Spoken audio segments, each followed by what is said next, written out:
Hello friends, Shashi Agarwal channel के अंदर मैं डॉक्टर शशि अग्रवाल आप सबको वेलकम करती हूँ। और आज का जो हमारा टॉपिक है declaration and payment of dividend.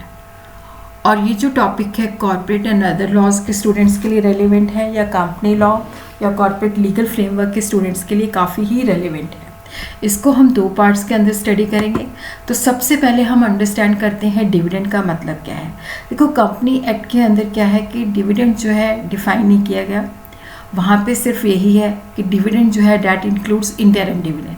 The ordinary meaning of dividend जो है कि जो कंपनी का शेयर होल्डर है, जिसने अगर कंपनी के पास शेयर कैपिटल है तो कंपनी ने उसके शेयर परचेज किए हैं, तो वहाँ पे शेयर होल्डर की वजह से जो कंपनी को प्रॉफिट होता है और कंपनी जो है डिविडेंड की फॉर्म में शेयर होल्डर को डिस्ट्रीब्यूट करती है। डिविडेंड इज ए शेयर और portion of any sum of money, especially profit of joint stock company to be divided among a number of person। कि जो कंपनी है उसको जब प्रॉफिट होता है तो वहाँ पे देखो क्या होता है कि कंपनी जो है डिसाइड करती है कि कितना हिस्सा मैंने रिटेन करना है और कितना हिस्सा जो है डिविडेंड की फॉर्म में शेयर होल्डर को डिस्ट्रीब्यूट करना है। तो dividend is that part of the profit which is distributed to the shareholder. तो यहाँ पे डिविडेंड जो है that portion of the corporate profit which has been set aside, कि जो कंपनी डिसाइड करती है कि शेयर होल्डर को देना है और ये कंपनी जो है डिक्लेयर करती है, तो वहाँ पे कंपनी जो होती है स्पेसिफाइड टाइम पीरियड के अंदर लायबल होती है कि शेयर होल्डर को मैंने डिविडेंड डिक्लेयर करना है, डिविडेंड पे करना है। देखो, जब भी कंपनी डिविडेंड डिक्लेयर करती है तो विद इन 30 डेज़ के अंदर जो है शेयर होल्डर को पे करना पड़ता है। कंपनी एक्ट जो है डिविडेंड को डिफाइन नहीं करता। तो एक केस के अंदर जो है commissioner of income tax and Girdhar and company के अंदर डिविडेंड का दो मतलब है। एक तो कंपनी जो है गोइंग कंसर्न है, तो प्रॉफिट का हिस्सा जो शेयर होल्डर को दिया जाता है।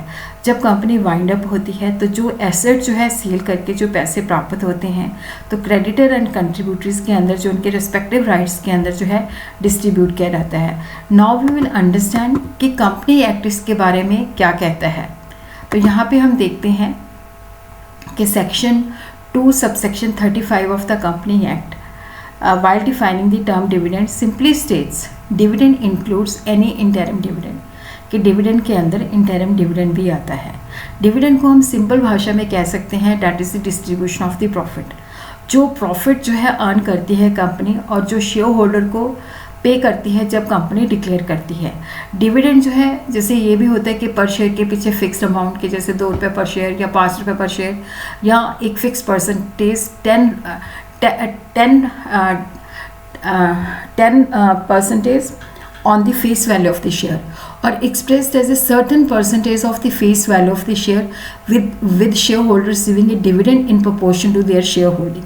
कि जैसे मान लो 100 रुपीज़ का शेयर है तो उसके ऊपर 10% है तो 100 शेयर का 10% हो गया 10 रुपीज़। तो इस तरह से क्या है कि डिविडेंड जो है शेयर के पीछे फिक्स्ड अमाउंट या फिक्स्ड परसेंटेज के रूप में जो है डिक्लेयर कर सकती है। और उसी तरह जो टाइप ऑफ डिविडेंड जो है payable on the basis of time when declared, दो तरह का है, एक इंटरिम डिविडेंड है, एक फाइनल डिविडेंड है। Now we will understand what is interim dividend. Interim dividend को सेक्शन 123 सबसेक्शन 3 एंड 123 सबसेक्शन 4 जो है डील करता है। इंटरिम डिविडेंड जो है देखो ये बोर्ड ऑफ डायरेक्टर्स के द्वारा जो है डिक्लेयर किया जाता है। It is declared by the board of directors. और यहाँ पे एनी फाइनेंशियल ईयर के अंदर जो है डिक्लेयर किया जा सकता है। Can be declared any time during the period from the closure of the financial year till the holding of the annual general meeting. तो ये उस पीरियड के अंदर जैसे फाइनेंशियल ईयर ख़त्म होता है और एनुअल जनरल मीटिंग से पहले उस पीरियड के अंदर जो है ये डिक्लेयर किया जाता है। और ये 2 एनुअल जनरल मीटिंग के बीच में भी हम कह सकते हैं declaration of the interim dividend is done out of the profit before the final passing of the accounts, कि जो फाइनली हम अकाउंट्स को करते हैं उससे पहले डिक्लेयर किया जाता है। और ये इंटरिम डिविडेंड को हम कह सकते हैं कि that is paid between the 2 annual general meeting. और डिक्लेरेशन जब बोर्ड ऑफ डायरेक्टर्स डिक्लेयर करते हैं उसके बाद जो कमिंग एनुअल जनरल मीटिंग होती है तो वहाँ पे इसको रेगुलराइज किया जाता है, अप्रूव करवाया जाता है। और उसी तरह हम देखते हैं कि what is the source for declaring the interim dividend. Surplus of the profit and loss account, profit of the financial year, जिसके अंदर हमने डिविडेंड डिक्लेयर करना है। Profit generated in the financial year till the quarter preceding the date of the declaration of the interim dividend, कि जब हमने interim dividend जो है डिक्लेयर किया है तो उससे financial year generated in the financial year till the quarter, जो क्वार्टर इंटरिम डिविडेंड से पहले प्रोसीड करता है उसके अंदर जो प्रॉफिट जनरेट किया जाता है उससे पे किया जाता है। प्रॉफिट एंड लॉस के अंदर जो सरप्लस होता है उससे पे किया जा सकता है। Profit of the financial year जिस फाइनेंशियल ईयर के अंदर से हमने डिविडेंड डिक्लेयर करना है। और उसी तरह now we will understand if the company has incurred loss during the current year up to the end of the quarter immediately preceding the date of the declaration of the interim dividend। अब हम देखते हैं कि जैसे मान लो dividend declare किया जाता है तो उससे पहले वाला जो क्वार्टर है उसके अंदर कंपनी जो है लॉस इंकर करती है, तो such interim dividend shall not be declared at a rate higher than the average dividend declared by the company during the immediately preceding 3 financial years, कि जो उसने पहले 3 जो फाइनेंशियल ईयर्स है उसके अंदर जो एवरेज रेट है तो उससे ज़्यादा डिक्लेयर नहीं हो सकता। जैसे कंपनी का मान लो प्रीसीडिंग 3 ईयर्स का जो एवरेज रेट है वो 15% है, तो अगर कंपनी ने जो है लॉस हुआ है क्वार्टर के अंदर जो कि preceding the date of the declaration of the interim dividend है, तो यहाँ पे जो रेट है जिस पे इंटरिम डिविडेंड डिक्लेयर करना है वो 15% से हायर नहीं हो सकता। ये जो है प्रोविज़न बहुत ही इम्पॉर्टेंट है।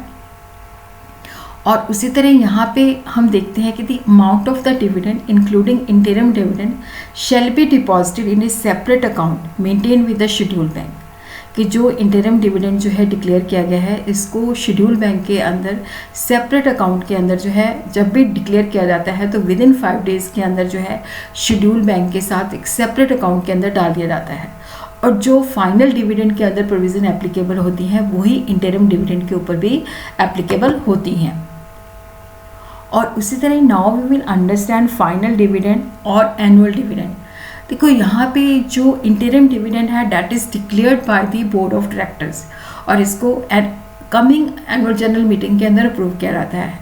तो फाइनल डिविडेंड जो है that is dividend declared at the annual general meeting of the company is known as the final dividend. Annual general meeting के अंदर ये डिक्लेयर किया जाता है और यहाँ पे रेट किस रेट पे डिक्लेयर करना है, पे करना है, ये बोर्ड ऑफ डायरेक्टर जो होते हैं वो रिकमेंड करते हैं। और declaration of any dividend at the AGM ordinary business है और जिसके अंदर जो है ऑर्डिनरी रेजोल्यूशन जो है पास करना पड़ता है जिसके अंदर सिंपल मेजॉरिटी होती है।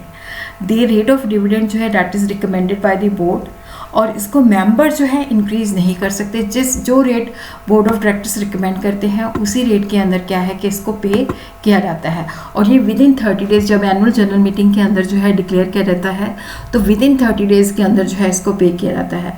Now we will understand what is the difference between the interim dividend and the final dividend. देखो जो इंटरिम डिविडेंड है that can be declared by the board of directors, इसको कमिंग एनुअल जनरल मीटिंग के अंदर approve किया जाता है। Final dividend जो है बोर्ड ऑफ डायरेक्टर्स रिकमेंड किया करते हैं बट ये जो है शेयर होल्डर जो है एनुअल जनरल मीटिंग के अंदर जो है डिक्लेयर किया जाता है। प्रेफरेंस शेयर होल्डर जो होते हैं उनको इंटरिम डिविडेंड जो होता है इंटाइटल नहीं होता, लेकिन जो इक्विटी शेयर होल्डर्स होते हैं उनको इंटरिम डिविडेंड जो होता है इंटाइटल्ड होता है।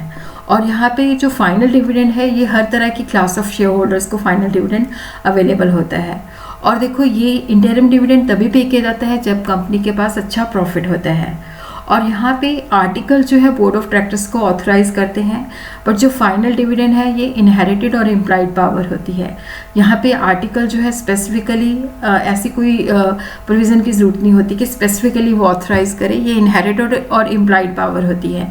इंटरिम डिविडेंड जो होते हैं वो डायरेक्टर जो है डिक्लेयर करते हैं, does not become a debt, जिसको with the consent of all the shareholder revoke भी किया जा सकता है। लेकिन जो फाइनल डिविडेंड है इसको हम कैंसिल आउट नहीं कर सकते। और उसी तरह हम देखते हैं कि जो शेयर्स हैं प्रेफरेंस शेयर्स होते हैं, इक्विटी शेयर्स होती हैं। तो first of all we will understand what is the meaning of the preference shares. According to section 43 of the companies act, shareholder जिनके पास प्रेफरेंस शेयर्स हैं उनको फिक्स रेट ऑफ डिविडेंड मिलता है, और इनको अगर डिविडेंड देना है तो इक्विटी शेयर होल्डर से पहले डिविडेंड दिया जाता है। पहले अगर डिविडेंड देना है तो सबसे पहले प्रेफरेंस शेयर को दिया जाएगा, शेयर होल्डर्स को दिया जाएगा, उसके बाद जो है इक्विटी शेयर होल्डर को दिया जाता है। और प्रेफरेंस शेयर जो है क्यूमुलेटिव एंड नॉन क्यूमुलेटिव होते हैं, और जो क्यूमुलेटिव होता है उसके अंदर क्या होता है कि वो भी मैं आपको बताती हूँ कि देखो जो क्यूमुलेटिव प्रेफरेंस शेयर्स होते हैं, जैसे मान लो मेरे पास मैंने क्यूमुलेटिव प्रेफरेंस शेयर एक कंपनी के परचेज़ कर रखे हैं, तो उसमें क्या है कि जैसे मान लो मुझे 2019 के अंदर जो है डिविडेंड नहीं मिलता, ठीक है, फिर उसके बाद जो है मुझे 2020 के अंदर जो है डिविडेंड डिक्लेयर किया जाता है, तो उसके अंदर देखो जो डिविडेंड है डिक्लेयर किया गया है उसके अंदर मुझे प्रीवियस डिविडेंड भी मिलेगा। One that carries the right to fixed amount of dividend at a fixed rate, such dividend gets accumulated. जैसे मान लो मुझे 4 सालों का डिविडेंड नहीं मिला, तो जब 5th ईयर के अंदर मुझे डिविडेंड मिलेगा तो मुझे 4 सालों का इकट्ठा डिविडेंड मिलेगा। सच डिविडेंड जो है इकट्ठा होता रहता है, इसका आउटस्टैंडिंग भी जो होता है कि जो हमने प्रॉफिट्स कमाया होता है उसके अंदर से जो है दिया जाता है। अगर प्रॉफिट इनसफिशिएंट होते हैं, अगर उस साल डिक्लेयर नहीं होता तो वो आउटस्टैंडिंग हो जाता है, और जिसको जब प्रॉफिट्स होते हैं उसी के साथ बैक जो पुराना होता है वो भी दिया जाता है। नॉन क्यूमुलेटिव होता है, जैसे मान लो मुझे 2018 के अंदर डिविडेंड नहीं मिला, अब कंपनी के पास 2019 के अंदर प्रॉफिट है, तो कंपनी डिक्लेयर करती है तो मुझे सिर्फ उसी ईयर का मिलेगा, मुझे जिस साल नहीं डिक्लेयर हुआ उस साल का नहीं मिलेगा। A non cumulative preference share carries with the right to a fixed amount of dividend, no dividend is declared in a year due to any reason, the right to receive such dividend expire for that year. तो ये carry forward नहीं होता, accumulate नहीं होता। Now we will understand what is the meaning of equity shares. देखो equity share जो होते हैं कंपनी के जो है, जिनको हम ऑर्डिनरी जो है ऑनर्स भी कहते हैं, वो शेयर्स होते हैं जो कि प्रेफरेंस शेयर नहीं होते, यहाँ पे इनको प्रेफरेंशियल राइट नहीं होता। अगर कंपनी ने डिविडेंड देना है तो पहले प्रेफरेंस शेयर होल्डर को दिया जाएगा, उसके बाद इक्विटी शेयर्स को दिया जाएगा। द रेट ऑफ डिविडेंड जो होता है that is recommended by the board of directors, और ये वेरी कर सकता है।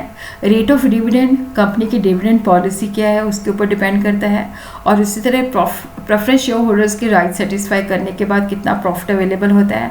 हाँ, जब ये डिक्लेयर हो जाता है तो इसको विद इन 30 डेज़ के अंदर जो है मैंडेटरी है कि पे करना कंपल्सरी होता है।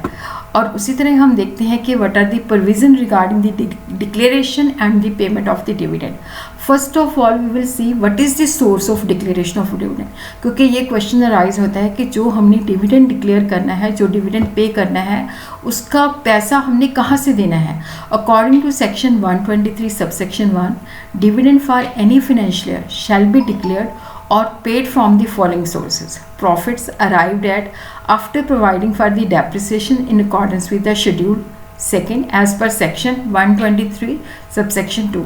तो यहाँ पे जो प्रॉफिट है वो हमने पहले डेप्रिसिएशन जो है डिडक्ट करके जो प्रॉफिट निकाला है उसके अंदर से जो है हम डिविडेंड जो है डिक्लेयर कर सकते हैं।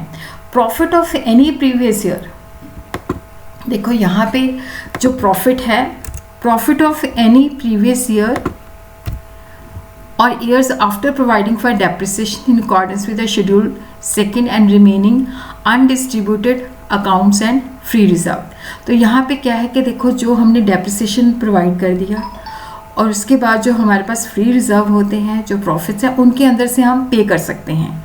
हम अकोमुलेटेड प्रॉफिट्स फ्री रिजर्व से जो है करंट ईयर का profit, accumulated profits free reserve से जो है डिविडेंड डिक्लेयर कर सकते हैं। और उसी तरह हम यहाँ पे देखते हैं कि जब भी डिविडेंड डिक्लेयर किया जाता है तो जो पिछले सालों के लॉसेस होते हैं, जो डेप्रिसिएशन हमने नहीं प्रोवाइड की होती, पहले वो हमें जो है सेट ऑफ करना पड़ता है। और जब भी हम प्रॉफिट कंप्यूट करते हैं तो उसके अंदर देखो जो हमें अनरियलाइज्ड गेन, जैसे हमने रीवैल्यूएशन ऑफ एसेट का रिजर्व बनाया है तो हमें अभी मिला नहीं है गेन, तो जो अनरियलाइज्ड गेन जो हमने प्राप्त नहीं किया, या नोशनल गेन्स है, या रीवैल्यूएशन ऑफ एसेट्स है, या किसी भी any change in carrying amount of the asset और liability of the measurement of the asset और liability at the fair value should be excluded. तो ये सारा अमाउंट जो है हम एक्सक्लूड करते हैं। और उसी तरह हम देखते हैं कि जो डिविडेंड डिक्लेयर किया जाता है, डिविडेंड जो होता है कभी भी कैपिटल प्रॉफिट्स के अंदर से नहीं दिया जाता, क्योंकि जो कैपिटल प्रॉफिट है वो नॉर्मल फीचर नहीं होता। और डिविडेंड जो है हमेशा प्रॉफिट से ही पे करना चाहिए। और अगर डिविडेंड जो है कैपिटल से दिया जाता है तो it's a breach of trust, और कंपनी जो है डायरेक्टर को कहती है कि अगर उन्होंने कैपिटल में से प्रॉफिट दिया है तो वो कंपनी को पूरा करेंगे। जैसे के माधवा एंड पॉपुलर बैंक के अंदर क्या था कि डिविडेंड कैपिटल के अंदर से दे दिया गया था, तो कंपनी ने कहा डायरेक्टर को कि वो पैसे आप जो है डिपॉजिट करवाओ। डायरेक्टर जो है शेयर होल्डर से रिसीव कर सकते हैं। और उसी तरह हम देखते हैं कि provision regarding the declaration and the payment of dividend. Provision of money by the government, money provided by the central government or state government for the payment of dividend by the company in the pursuance of the guarantee given by the government। कि अगर कोई सरकार guarantee देती है तो जिसके अंदर state government पैसा प्रोवाइड करती है या सेंट्रल गवर्नमेंट प्रोवाइड करती है, तो उसके अंदर से भी क्या है कि डिविडेंड जो है डिक्लेयर किया जा सकता है। और उसी तरह हम देखते हैं कि ट्रांसफ़र टू रिजर्व, तो यहाँ पे हम देखते हैं कि देखो जो कंपनी है, पहले क्या होता था कि उनको प्रॉफिट का कुछ प्रतिशत जो है रिजर्व के अंदर ट्रांसफ़र करना होता था, उसके बाद ये डिक्लेयर कर सकते थे।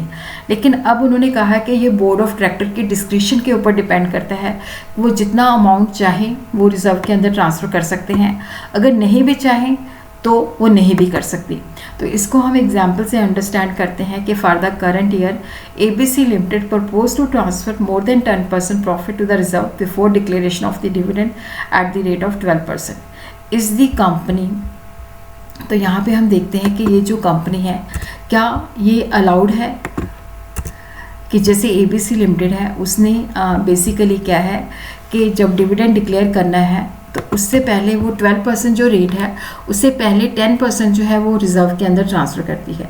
तो देखो जो decision to transfer to the reserve out of the profit for any financial year जो है वो कंपनी की बोर्ड ऑफ डायरेक्टर्स की कंपनी की डिस्क्रिप्शन पे है। तो कंपनी जितना मर्जी चाहे जो है रिजर्व के अंदर जो है ट्रांसफ़र कर सकती है।